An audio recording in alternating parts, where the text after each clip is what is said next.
Coming up, a gag has been put on the Magpies. Yes, the finals are really on down at Collingwood, Drew, and the Collingwood Board of Management have placed a gag on all players but three, and they are Shaw, Dacos and Banks. They're the only ones allowed to talk to us from now on until the finals to take place. And didn't Leigh Matthews impose his own sort of gag? He pulled the phone out. Well, he got quite agitated there at VFL Park today, and somehow the phone became disconnected, and he had to bring his runner up and down from the coach's box at the ground to deliver the messages.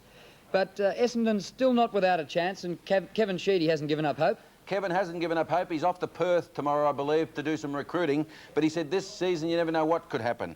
And he said we should have nailed the Magpies down in the first quarter today, and our bad kicking when we kicked 1-5 in the third quarter was really costly. Well, we were at the MCG and Michael Malthouse wasn't happy, even though the Bulldogs got the points. No backslapping today, he said, because nothing positive came out of that game for the Bulldogs.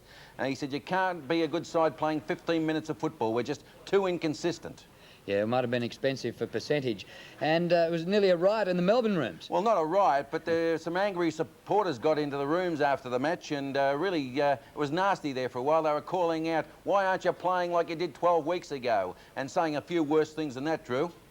And but John Northey's slipping out of town. He's gone to Adelaide to look at that double header over there tomorrow. He left Bluey Adams in charge of the press conference after the game, and Blue said, well, one positive thing came about, we didn't throw the sponge in today.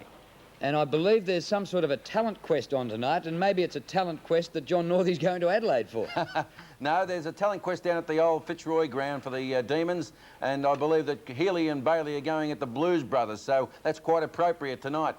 And, of course, Robbie Flower's testimonial dinner is on Monday night, a big function for Melbourne. Yes, and Todd Viney was reported in the seconds today. That's another Blue for the Demons. Well, they're not going that well. Thank you, Scotty. All the news there tonight, and we'll read it in the paper tomorrow and see you in the studio tomorrow too. Thanks very much, Drew.